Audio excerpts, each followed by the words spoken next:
हुई। High school की जो शिक्षा हुई मेरे माहौद मचानपुर से हुई, और स्नातक स्तर की जो शिक्षा हुई अम्बागढ़ से हुई। जो समस्याएं हैं, तो जहां तक मैं समझता हूँ आदिवासियों का समस्याएं तो आजादी के पहले भी रहा है। जी जी, संघर्षशील समुदाय रहा है शुरू से। बिल्कुल। और जहां तक मैं देख रहा हूँ उससे कहीं ज्यादा स्वतंत्र भारत में हमारे ऊपर आदिवासी समाज के ऊपर जी समस्याएं बनी हुई है।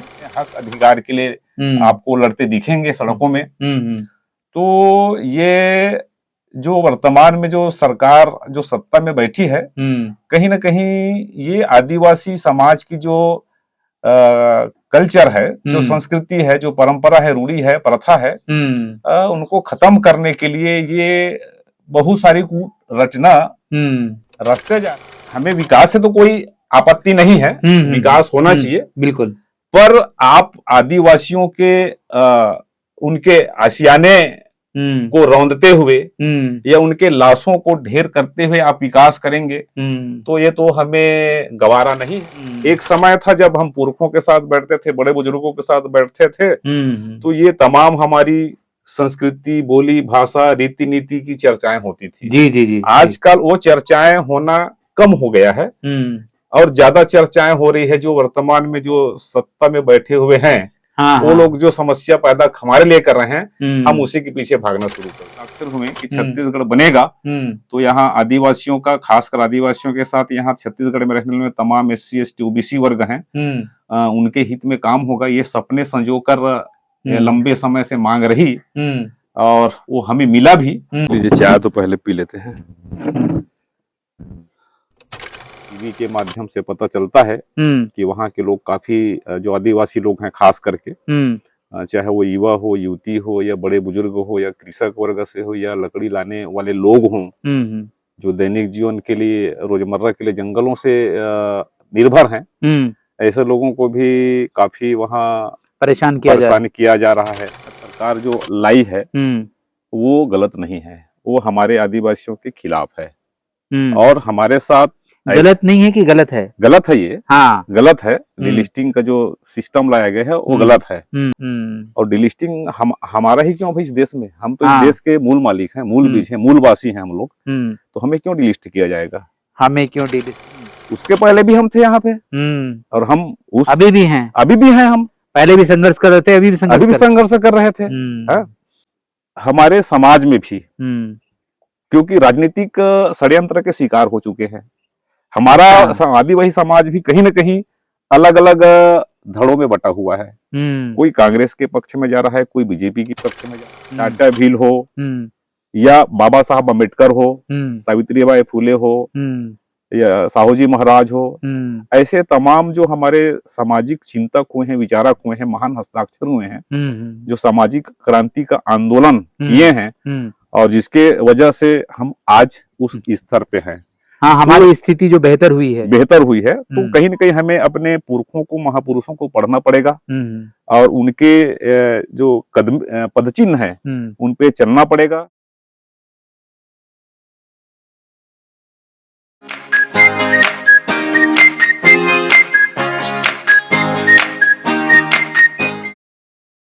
नमस्कार दोस्तों, मैं वीरेंद्र कुमार, आप देख रहे हैं सुकृति इंडिया।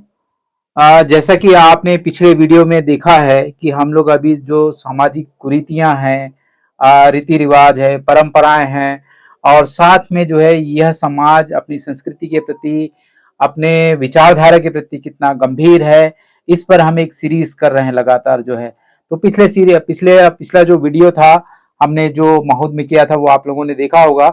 उसी कड़ी में हम आज आदिवासी समाज के बीच में उनके जो एक बहुत अच्छे सोशल वर्कर हैं, सामाजिक कार्यकर्ता है, उनके निवास पर आए हैं और उनसे हम आज जानने समझने का प्रयास करेंगे कि हमारे जो आदिवासी समाज है उनके अंतर्गत जो है क्या सामाजिक गतिविधियां चल रही है, इनके सामाजिक रीति रिवाज, परंपराएं, कुरीतियां, इन सब चीजों में क्या स्थिति है इस समाज में, और साथ ही साथ जो है हक और अधिकार की जो लड़ाई है वो कैसे इस समाज में उसका जो प्रचार प्रसार है वो कैसे चल रहा है, उसके बारे में हम जानने और समझने का प्रयास करेंगे। तो तुकाराम को राम जी, हमारे चैनल सुखित इंडिया में आपका हार्दिक स्वागत है। बहुत बहुत जोहार सर, बहुत बहुत जय भीम, जय संविधान। जी जी, बहुत बहुत धन्यवाद आपका भी, जो है आपने हमको समय दिया। तुकाराम को राम जी, सबसे पहले हम आपसे ये जानना चाहेंगे, आपका जो शुरुआती जीवन है, आपकी जो पढ़ाई लिखाई है, उसके बारे में हम 1-2 मिनट में आपके परिचय के रूप में हम जानना चाहेंगे। तो कृपया करके अपने बारे में बताइएगा। जी, मैं तुकाराम को राम। जी मेरे पिताजी पेनवासी जालम सिंह को राम हैं जी। और मैं प्रॉपर इसी जुन्नापानी ग्राम का हूँ मैं। हम्म। और जो खासकर जुन्नापानी अपने पुरातन जो संस्कृतियों को अपने आप में समेटे हुए हैं ऐसे जगह पर, और आदिवासी परिवार में के साथ साथ मैं कृषक परिवार से भी हूँ मैं। और बहुत बड़ा कृषक वर्ग तो नहीं है कि मध्यम कृषक वर्ग परिवार से मैं जुड़ा हुआ हूँ। और कृषि के अलावा मेरे पिताजी और भी लोग हैं, कोई दूर तक जो सर्विस वर्ग में नहीं रहे हैं। हमारा मुख्य जीविकोपार्जन का साधन किसानी ही था, खेती किसानी। और उसी से हमने पढ़ाई लिखाई शुरुआत हमारे माता पिताजी ने शुरुआत की। स्थानीय ग्राम इस प्राथमिक शिक्षा तो ग्राम से हुई। हाई स्कूल की जो शिक्षा हुई मेरे माहौद मचांदुर से हुई। और स्नातक स्तर की जो शिक्षा हुई अम्बागढ़ चौकी से हुई है। अच्छा। तो इस तरह से हम लोग कृषि के माध्यम से ही पढ़ाई लिखाई हुआ। उस समय चूंकि उतनी महंगाई नहीं थी, उतनी हमारी जरूरत की चीजें नहीं थी। हमें एक स्कूल यूनिफॉर्म मिल जाए, कॉपी किताब पेन मिल जाए, इतना ही हम लोगों के लिए काफी होता था। तो इस तरह से हमने अपना पढ़ाई जीवन का प्रारंभ हुआ। और साथ ही मैं विद्यार्थी जीवन से ही सामाजिक क्षेत्र से जुड़ा रहा। समाज के जो बड़े वरिष्ठ जन रहे हैं, स्थानीय और आसपास के जो प्रमुख समाज प्रमुख हैं, उनसे उठना बैठना मैं विद्यार्थी जीवन से, जब मैं कक्षा 10वीं में पढ़ता था, जब से शुरू हो गया था। तो उनका मुझे काफी अनुभव मिला। समाज में बहुत सारी विषमताएं हैं, विडंबनाएं हैं, कुरीतियां हैं। और समाज को किस तरह से हम आगे ले जा सकते हैं, चाहे वो शिक्षा के क्षेत्र में हो, स्वास्थ्य के क्षेत्र में हो, या स्वावलंबन है, सामुदायिकता है, शांति व्यवस्था कैसे कायम करके रखे समाज में, ये सारी बातें मैंने बुजुर्गों से हमेशा बैठने उठने के बाद आपको घर में ही मिला, मतलब ये जी जी जी जी जी हाँ, विरासत में मिला है। जी जी, विरासत मिला। क्योंकि मेरे पिताजी भी समाज क्षेत्र से और मेरे बड़े पिताजी जुड़े थे। ये हमारे एक समाज का एक संगठन है जिसको सर्किल बोलते हैं। तो उसका सर्किल का ही ज्ञान था उस समय। और सर्किल उनके जाने के बाद मैंने फिर उस सर्किल में जाना शुरू किया। उस सर्किल में और दूसरे क्षेत्र के बड़े बुजुर्ग लोग का संपर्क होता था। फिर उनके माध्यम से बहुत सारे और संगठन हैं, गांव से सर्किल, फिर ब्लॉक, फिर एक महासभा का स्वरूप होता है हमारा गोंड समाज में। तो उनमें और भी बहुत दूर दराज से, अलग अलग जिलों से, अलग अलग राज्यों से महानुभावों का आगमन होता था। उनके बीच में बैठने सुनने का अवसर मिलता था।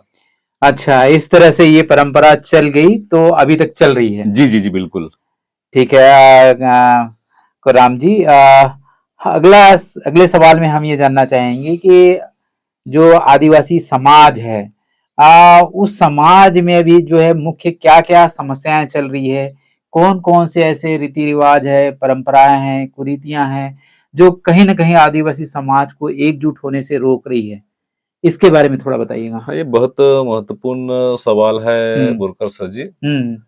चूंकि समाज में बहुत सारी कुरीतियां भी है, और उन कुरीतियों से हमें कैसे निजात मिले, इस पर भी काम करना शुरू किया है संगठन के माध्यम से। चूंकि जैसे आपने भी बात की कि आदिवासियों की जो समस्याएं हैं, तो जहां तक मैं समझता हूं आदिवासियों का समस्याएं तो आजादी के पहले भी रहा है। जी जी, संघर्षशील समुदाय रहा है शुरू से। बिल्कुल। और जहां तक मैं देख रहा हूं, उससे कहीं ज्यादा स्वतंत्र भारत में हमारे ऊपर, आदिवासी समाज के ऊपर जी समस्याएं बनी हुई है। जहां तक मैं समझता हूं, वर्ष में 365 दिन हमको जागरूक करने की होता है जी। उसमें अगर हम प्रतिदिन भी बैठेंगे आदिवासी समस्याओं को लेके, तो 365 भी कम पड़ेंगे। जी इतना जी समस्या हमारे सामने में जी जी खड़ा कर दिया गया है। हाँ और आप देख रहे होंगे देश के अंदर में हम्म किसी न किसी कोने में आदिवासी समाज रोज 365 दिन किसी न किसी दिन अपनी समस्याओं से जूझता है। कभी सड़क का प्रदर्शन, चक्का जाम, धरना प्रदर्शन, अनिश्चितकालीन धरना प्रदर्शन, ये तमाम तरह के आंदोलन अपने हक अधिकार के लिए आपको लड़ते दिखेंगे सड़कों में।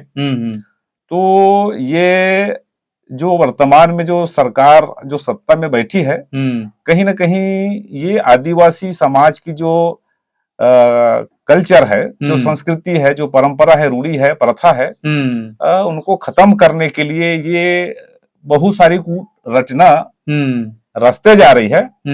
और एक समस्या से हमको निजात नहीं मिले, फिर दूसरे पैदा कर दिए।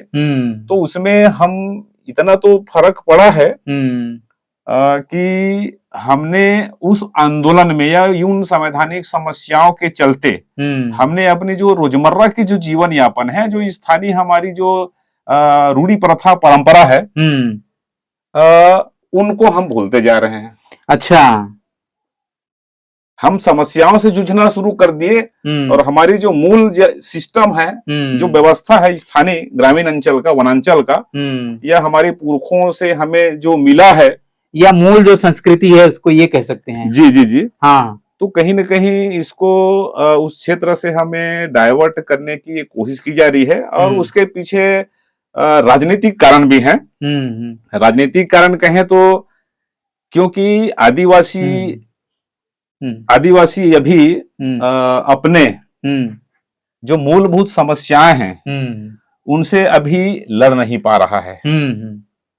और आए दिन नए नए प्रयोग यहाँ पर किए जा रहे हैं। चूंकि आपको अच्छी तरह से पता है कि इस देश हमें विकास से तो कोई आपत्ति नहीं है, विकास होना चाहिए बिल्कुल, पर आप आदिवासियों के उनके आशियाने को रौंदते हुए या उनके लाशों को ढेर करते हुए आप विकास करेंगे तो ये तो हमें गवारा नहीं है। और ये सारा खेल जो हो रहा है वर्तमान में, वो कहीं न कहीं यहाँ की जो खनिज संपदा है, जल जंगल जमीन है, तमाम मिनरल्स है, उनको हड़पने के लिए या यहाँ की जो भूमि है, जमीन है, उसको अधिग्रहण करने के लिए ये रोज नए नए तरीके अपना रहे हैं। तो हम उन्हीं समस्याओं से लड़ते लड़ते हम अपनी जो मूल चीज है, मूल जो संस्कृति है, हाँ, उनसे हम दूर हो रहे हैं। एक समय था जब हम पुरखों के साथ बैठते थे, बड़े बुजुर्गों के साथ बैठते थे, तो ये तमाम हमारी संस्कृति, बोली, भाषा, रीति नीति की चर्चाएं होती थी। जी जी जी। आजकल वो चर्चाएं होना कम हो गया है और ज्यादा चर्चाएं हो रही है जो वर्तमान में जो सत्ता में बैठे हुए हैं, वो लोग जो समस्या पैदा हमारे लिए कर रहे हैं, हम उसी के पीछे भागना शुरू कर दे रहे हैं। तो अभी खुराम जी ये बताइएगा कि अभी मूल जो समस्याएं हैं खास करके छत्तीसगढ़ के संदर्भ में, उसको बिंदुवार हम समझने का प्रयास करेंगे। कौन कौन सी ऐसी मूल समस्याएं हैं बड़ी बड़ी जो है, जो आपके नजर में है और जिसपे सोचने विचारने की जरूरत है? अब समस्याएं तो अनगिनत हैं, लेकिन हाँ। जैसे आप कह रहे हैं कि मूल समस्या, तो जहां तक मैं समझता हूं शिक्षा, शिक्षा जो नीति बनाई गई है भारत सरकार के द्वारा या राज्य सरकार के द्वारा, वो जहां तक मैं समझता हूं वो हमारे लिए कारगर नहीं है। अच्छा, इसलिए कि जो रोजगार परक शिक्षाएं दी जानी चाहिए वो नहीं मिल पा रही हैं। और नई नई शिक्षा नीति लाकर और उस जो शिक्षा जैसे क्षेत्र हैं उनको भी ताले लगाए जा रहे हैं। आए दिन हम लोग प्रिंट मीडियम, इलेक्ट्रॉनिक मीडियम देख रहे हैं कि अमुक क्षेत्र में, बस्तर क्षेत्र में इतने हजार स्कूल बंद हुए, सरगुजा क्षेत्र में इतने हजार स्कूल बंद हो गए। तो कहीं ना कहीं ये सरकार जो है सरकारी स्कूलों पर ध्यान केंद्रित नहीं कर पा रही है और ये निजी जो संस्थाएं हैं, अच्छा, उनके और ज्यादा बढ़ावा दे रही हैं। चूंकि हम प्राइवेट स्कूल में, चूंकि आदिवासी समाज गरीब वर्ग से हैं, तो गरीब वर्ग के पास उतना, उनके पास स्कूल का फीस किताबें, पेन, बस्ता हम्म। और भी तमाम जो जरूरतें हैं उनके लिए हम लोग सही नहीं बैठ पा रहे हैं।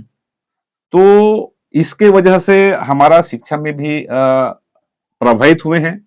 बीच का जो कालखंड रहा उसमें कुछ वर्ग हमारे पढ़ लिख के कुछ आईएएस आईपीएस वर्ग में तो चले गए, लेकिन आज देख रहे हैं तो गिनती में है। तो ये शिक्षा है। दूसरा है स्वास्थ्य, जो हम देखते हैं आदिवासी अंचलों में स्वास्थ्य सेवा जो है जी या मुहैया जो करा रही है सरकार, वो एक तरह से औपचारिकता निभा रही है। औपचारिकता निभा रही है। हाँ। जी, आपसे एक सवाल, एक छोटा सवाल और है कि ये जो अभी जो वर्तमान में जो शिक्षा प्रणाली चल रही है, इसमें आदिवासियों की जो संस्कृति है, क्या वो पढ़ाई जा रही है? नहीं। हाँ। ये तो मैं एक बारगी इसको खारिज करना चाहूंगा। किसी भी स्कूल में, चूंकि छत्तीसगढ़ राज्य बनाने के पीछे या हमारे जो महामानव हुए, महान हस्ताक्षर हुए कि छत्तीसगढ़ बनेगा, तो यहाँ आदिवासियों का, खासकर आदिवासियों के साथ यहाँ छत्तीसगढ़ में रहने वाले तमाम SC ST OBC वर्ग हैं, उनके हित में काम होगा। ये सपने संजोकर लंबे समय से मांग रही और वो हमें मिला भी। लेकिन जैसे हमारे पुरखों ने सोचा था वैसे नहीं हुआ है। और जो यहाँ शिक्षा जो है स्थानीय बोली भाषा के ऊपर भी होना चाहिए। जैसे अन्य राज्यों में है, पंजाब में है तो पंजाबी का है, गुजरात है तो गुजराती है, कर्नाटक है तो कन्नड़ है। और लोकल भाषा में जो अभी जो आदिवासियों की जो मूल भाषा है, गोंडी भाषा है जी, उसको भी सिखाया जाना चाहिए। उस भाषा में भी शिक्षा देनी चाहिए। जी बिल्कुल सही बोल रहे हैं। क्योंकि छत्तीसगढ़ राज्य है तो छत्तीसगढ़ में यहाँ का एक भी राजभाषा दर्ज हुआ है छत्तीसगढ़, तो उनका एक विषय होना चाहिए। साथ ही ये आदिवासी बहुल्य राज्य है, गोंड बहुल्य राज्य है। इसमें 42 जनजातियां हैं, लेकिन गोंड लोगों की संख्या ज्यादा है। इसमें तमाम 42 जनजाति तो है ही, लेकिन यहाँ की जो सबसे प्राचीन भाषा है, चूंकि छत्तीसगढ़ ही नहीं बल्कि भारत के टोटल भूभाग को गोंडवाना लैंड भी उस समय के नाम से जाना जाता था। बिल्कुल बिल्कुल, है ना? बिल्कुल। तो उस हिसाब से अपनी एक बोली थी, भाषा थी, अपनी कल्चर, सभ्यता, संस्कृति रही है। तो उस हिसाब से आज भी हमारे छत्तीसगढ़ में लाखों की संख्या में अपनी जो मातृभाषा है, जो प्राचीन भाषा है, उसको बोलने वाले लोग हैं। लेकिन इस गोंडी भाषा को सरकार इसके प्रति गंभीर नहीं है। जी जी जी। तो अगर सरकार चाहे कि गोंडी भाषा का भी अपना एक सिलेबस हो, तो और खास करके जो प्राथमिक शिक्षा में जो है जी, प्राथमिक, चूंकि प्राथमिक शिक्षा ऐसा शिक्षक है जहां पे हम उसको एक तराशते हैं, एक वहीं से आधार बिंदु होता है। क्योंकि प्राथमिक शिक्षा में छोटे बच्चे जो हैं वो लोग का स्कूल जाना होता है, और वो ऐसा समय होता है जिसमें छोटे बच्चे कोई भी विषय को आसानी से सीख सकते हैं, समझ सकते हैं, और भाषा सीखने की क्षमता उसी समय ज्यादा होती है। तो इस तरह से कहीं न कहीं हमें भाषाई के आधार पर या बोली के आधार पे हमको अलग कर दिया गया है। जी जी। अगर हमें अपनी मातृभाषा छत्तीसगढ़ की इस तरह बोले तो छत्तीसगढ़ी में, या फिर हमारी जो आदिवासी भाषा है, गोंडी भाषा है, अगर गोंडी भाषा में अगर शुरुआत किया जाए शिक्षा का स्तर, तो निश्चित रूप से जितने भी बेल्ट हैं हमारे गोंडी भाषी क्षेत्र, तो उसमें बिल्कुल टॉपर होंगे। और देश में एक अलग स्थान बना कर रखेंगे। अलग स्थान पी लेते हैं।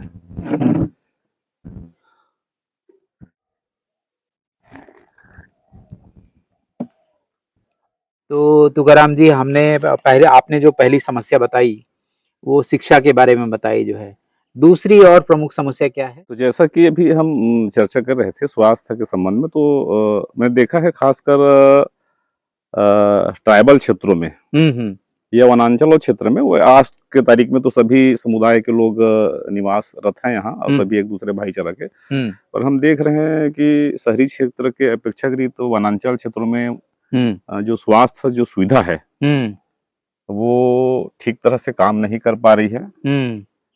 जैसा अभी हमने पिछले बार शुरुआत में तो जरूर देखे 108 112 चलाई जा रही थी, और त्वरित शुरू माने स्थिति में पहुंच रही थी। अब तो ऐसे है कि आदमी का प्राण पखेरु उड़ जा रहा है, एम्बुलेंस सुविधा नहीं हो पा रही है, और अस्पताल तो हैं कई जगह पर, वहाँ डॉक्टर नहीं है, सही डॉक्टर नहीं है।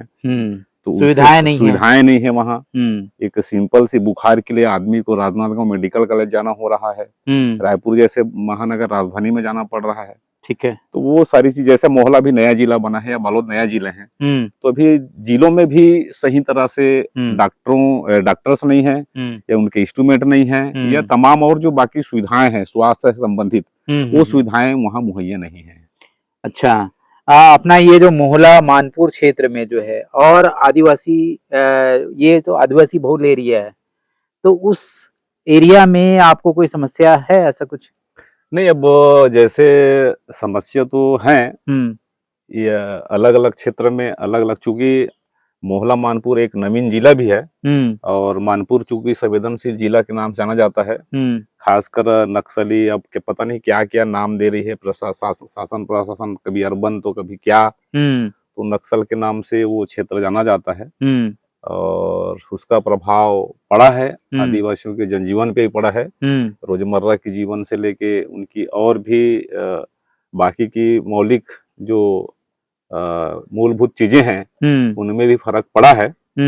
और एक तरह से चूंकि वो बस्तर से सटा हुआ एरिया है, महाराष्ट्र गढ़चिरौली से सटा हुआ है, और ये दोनों जो क्षेत्र हैं पांचवी नदी क्षेत्र में आते हैं, तो उनका प्रभाव पड़ा है।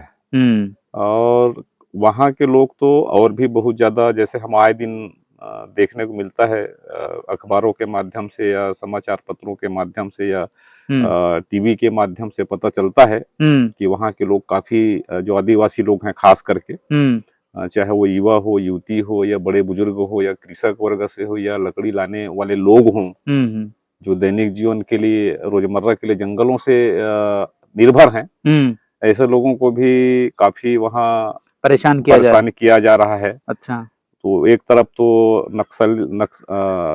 वो जो नक्सलाइट बोलते हैं उनके तरफ से परेशान किया जा रहा है, दूसरी ओर पुलिस प्रशासन की ओर से परेशान किया जा रहा है। तो आदिवासी समाज पीस रहा है, दोनों के बीच में आदिवासी समाज पीस रहा है। जी जी जी। हम बात करेंगे धर्मांतरण की। डीलिस्टिंग का भी एक मुद्दा चल रहा है, बहुत सारे आदिवासी समाज के लोग कहीं ना कहीं क्रिश्चियनिटी की तरफ जा रहे हैं, तो कुछ एरिया में जैसे जसपुर या उस साइड के एरिया में डीलिस्टिंग का भी मुद्दा चल रहा है, तो ये डीलिस्टिंग के मुद्दे को आप कैसा देखते हैं? अब ये डीलिस्टिंग मेरे हिसाब से, और मैंने इन विषयों पे हमने चर्चा किया है, टीम वर्क किया है, और उस विषय के बहुत सारे जानकारों के बीच में हमें बैठने को मिला है, और खुद भी उस चीज को हम महसूस करते हैं। तो डीलिस्टिंग जो सरकार जो लाई है वो गलत नहीं है, वो हमारे आदिवासियों के खिलाफ है, और हमारे साथ गलत नहीं है कि गलत है? गलत है, ये हाँ गलत है। डीलिस्टिंग का जो सिस्टम लाया गया है वो गलत है, क्योंकि इसमें केवल आदिवासी लोग ही प्रभावित नहीं होंगे, और उनके साथ जो अनुसूचित जाति, जनजाति, अन्य पिछड़े वर्ग के लोग हैं, या और जो बाहर से अन्य राज्यों से आए हुए लोग हैं, उनको भी फर्क पड़ेगा, क्योंकि डीलिस्टिंग टारगेट आदिवासियों के ऊपर किया जा रहा है। जी जी जी जी। तो ये सबसे गंभीर समस्या है। अगर डीलिस्टिंग होती है तो फिर जो है आदिवासियों की संख्या भी कम हो जाएगी, और इससे 5वीं अनुसूची पर भी कुछ असर पड़ सकता है। असर पड़ेगा, बिल्कुल असर पड़ेगा। और डीलिस्टिंग हमारा ही क्यों भाई, इस देश में हम तो इस देश के मूल मालिक हैं, मूल बीज हैं, मूलवासी हैं हम लोग, तो हमें क्यों डीलिस्ट किया जाएगा? हमें क्यों डीलिस्टिंग किया जाए? हमारे दादाओं परदादाओं के समय से हमारे पास ज्यादा तो नहीं पर थोड़ी थोड़ी जमीन अभी भी है, जो सरकार के उसमें दर्ज है।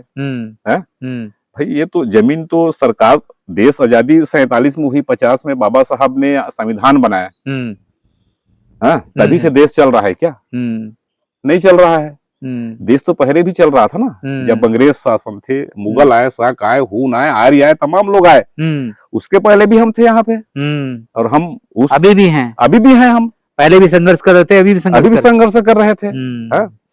तो ये हास्यास्पद है कि सरकार अनाप शनाप ये नियम जो ला रही है वो गलत है। सरकार को चाहिए कि शिक्षा पे, स्वास्थ्य पे, रोजगार पे काम करना चाहिए, विकास करना ही है तो, है ना। अब हम एक तरफ चीन जापान जैसे देश को देखते हैं, सुनते हैं, वहां की विकास की गति और वहां की जो सिस्टम है वो अलग है। हमारे यहाँ तो सुबह शाम यहाँ लोगों का ब्रेन वॉश किया जा रहा है, हाँ, प्रकृति और विज्ञान के खिलाफ यहाँ नीतियां बनाई जा रही हैं। हाँ?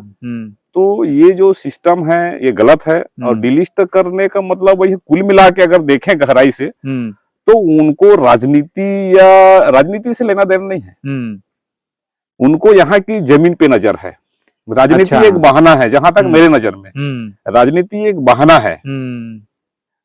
भाई जब 13(3) क में हमें स्वयं शासन करने की अधिकार, मालकियत की हक दिया गया है आदिवासियों को, 13 अनुच्छेद 13 है, 13(3) है, क ख ग ऐसे अलग अलग है।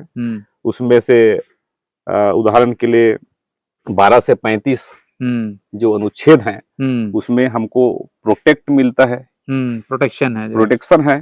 तो इन प्रोटेक्शनों को यहाँ नजरअंदाज किया जा रहा है, धीरे धीरे सेफ गार्ड को खत्म किया जा रहा है। अच्छा, अब जैसे बस्तर को आप ले लीजिए, बस्तर 5th शेड्यूल एरिया है।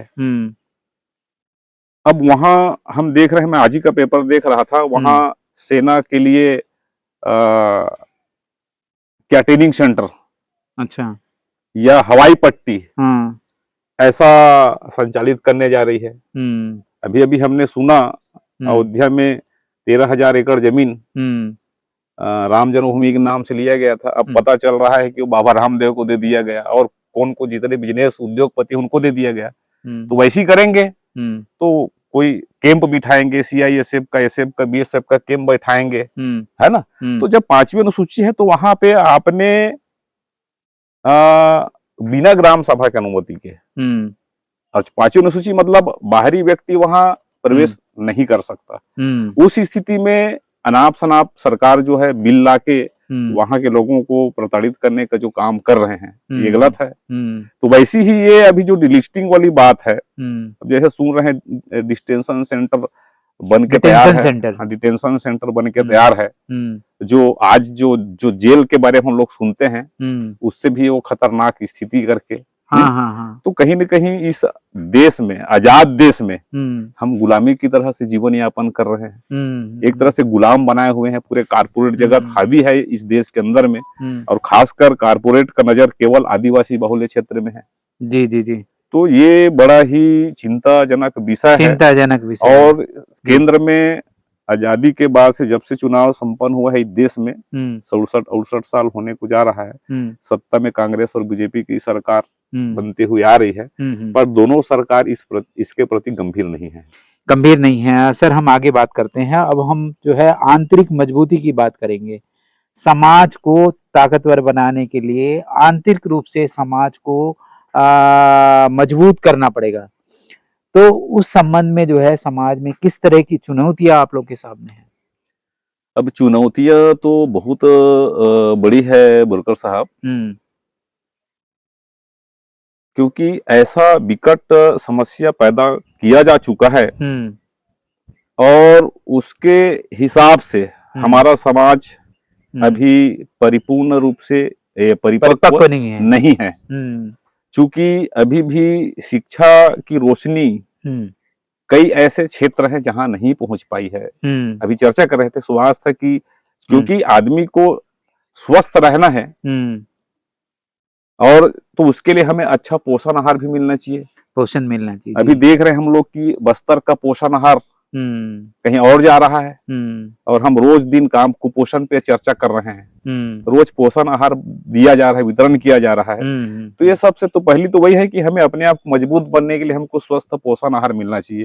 वो पोषण आहार हमारे बच्चों को नहीं मिल पा रहा है, तो मजबूत कैसे होगा। दूसरी बात यह है कि हमारे समाज में भी, क्योंकि राजनीतिक षड्यंत्र के शिकार हो चुके हैं, हमारा आदिवासी समाज भी कहीं न कहीं अलग अलग धड़ों में बटा हुआ है।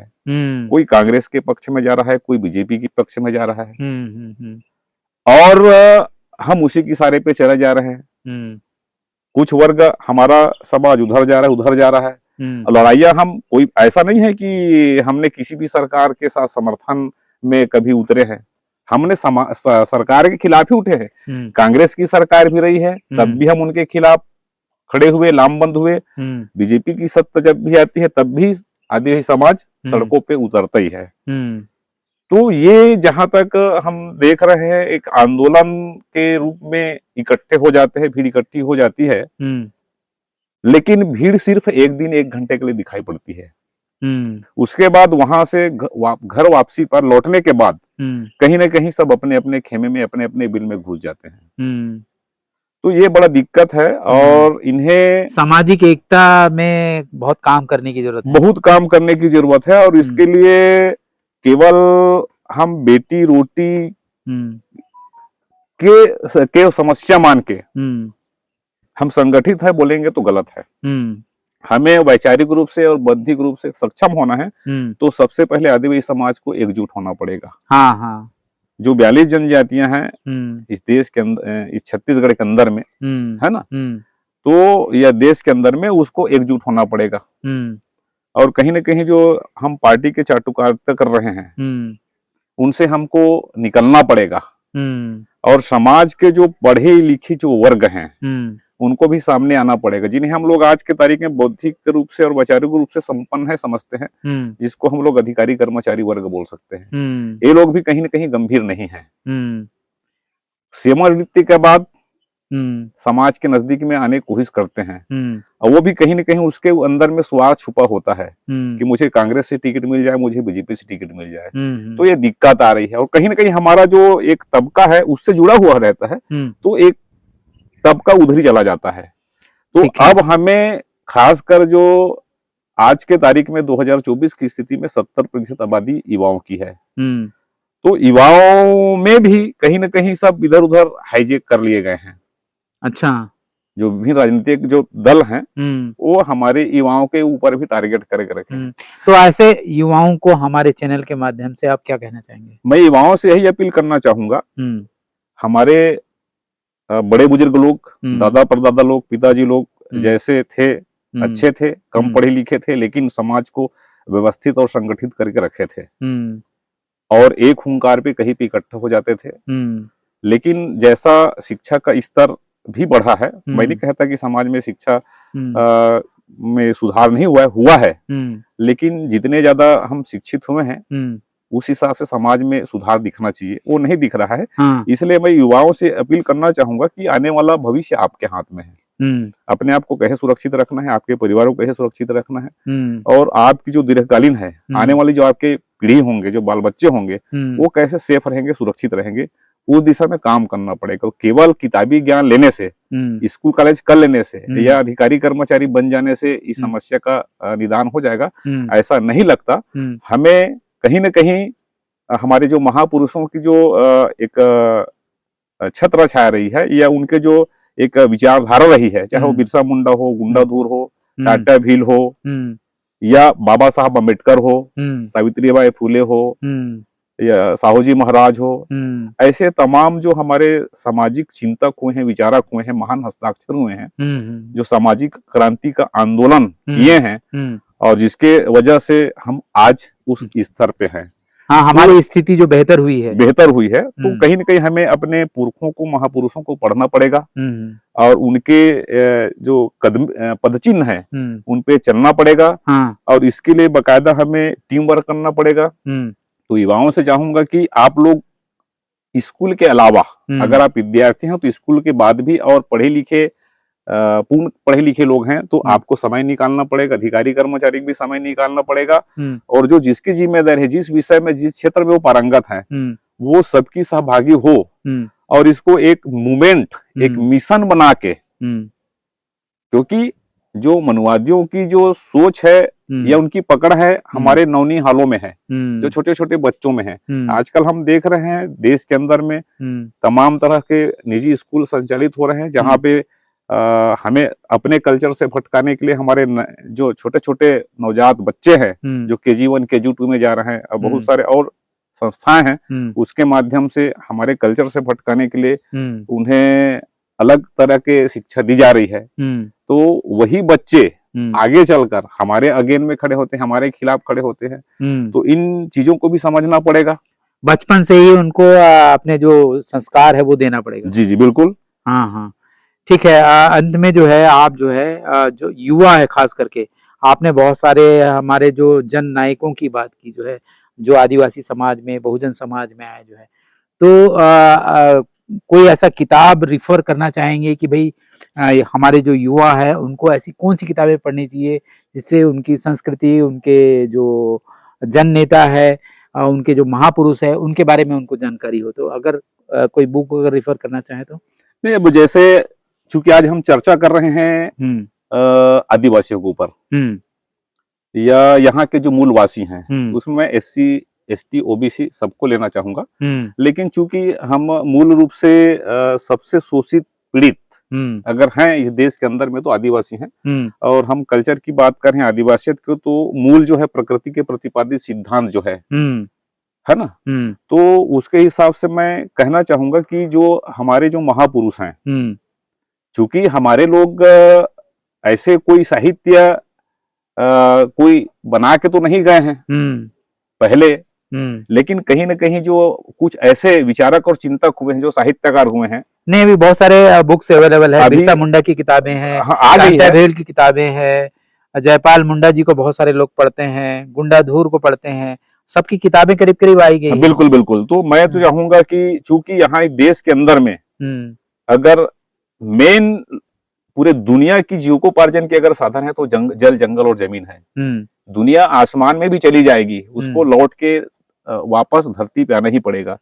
उसको शुद्ध हवा की जरूरत पड़ेगी, उसके लिए पेड़ पौधे होना जरूरी है, जंगल का होना जरूरी है, शुद्ध पानी की जरूरत होगी, शुद्ध हवा की जरूरत पड़ेगी, है ना। तो ये जो तमाम चीजें हैं जो प्रकृति से रिलेटेड है, उन चीजों को बचाने के लिए अगर किसी ने काम किया तो हमारे बिरसा मुंडा साहब है, वीर गुंडाधुर जी हैं। उनकी किताब हमारे आजकल बुक स्टोरों में उपलब्ध हो रही है, बहुत सारे, है ना। तो उनको पढ़ना चाहिए, खासकर टाइमटेबल का संघर्ष पढ़ना चाहिए कि किस तरह से समाज को भूख से बचाने के लिए किस तरह से वो जो है बहुत संघर्ष करना पड़ता था। जी बिल्कुल बिल्कुल। आज अच्छा बात की आपने, टाटे भील के अलावा और भी है हमारे राजा शंकर शाह जी हुए हैं, उनके दोनों बाप बेटे हुए, है ना, रघुनाथ शाह, शंकर शाह जी। इन लोगों ने भी उस विषय पे जल, जंगल, जमीन पे काम किया है। और छत्तीसगढ़ की अगर हम बात करें तो छत्तीसगढ़ में हमारे सोना खान के शहीद वीर सपूत वीर नारायण सिंह जी हुए हैं। जी जी जी। हमें कहानियों में इतना बताया जाता है कि उसने अकाल के समय में